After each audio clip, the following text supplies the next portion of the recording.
बेडकेहाळ येथे आयोजित पाककला स्पर्धेस भरघोस प्रतिसाद। बेडकेहाळ येथील दत्तकुमार पाटील युवा समिती संचलित राजमाता जिजाऊ महिला सेवाभावी संस्था यांच्या वतीनं शनिवार दिनांक 11 रोजी शिवाजी पेठ येथील मराठा मंडळ भवन येथे राजमाता जिजाऊ महिला संस्थेच्या अध्यक्ष सुप्रिया पाटील यांच्या मार्गदर्शनाखाली आयोजित पाककला स्पर्धेस गावातील महिलांचा भरघोस प्रतिसाद लाभला।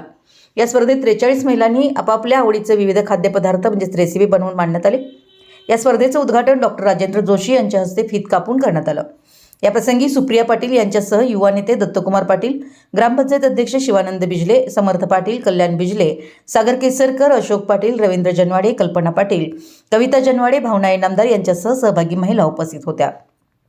स्पर्धेचा निकाल याप्रमाणे: शाकाहारीमध्ये अश्विनी चौगुले प्रथम, प्रतिभा पवार दुसरा, तृतीय विभागून अर्चना देशपांडे, संगीता शेळके, तर नॉनव्हेज पदार्थांमध्ये हर्षराणी कोळी प्रथम, प्रिया घोडके दुसरा क्रमांक, श्रद्धा घोडके तिसरा क्रमांक। विजेत्या स्पर्धकांना प्रमाणपत्र व आकर्षक भेटवस्तू देण्यात आल्या, तर सहभागी सर्व स्पर्धकांना प्रमाणपत्र, भेटवस्तू दिल्या। डॉक्टर जोशी यांच्यासह अन्य 4 मान्यवरांनी मांडणी, चव व पौष्टिकता या निकषांवर क्रमांक निवड करण्यात आली।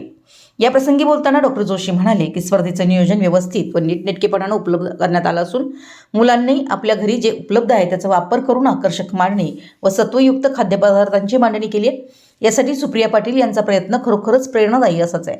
भावना इनामदार यांनी आभार मानले। विशाल क्रांती न्यूज प्रतिनिधी राजू संकपाळ, बेडकेहाळ।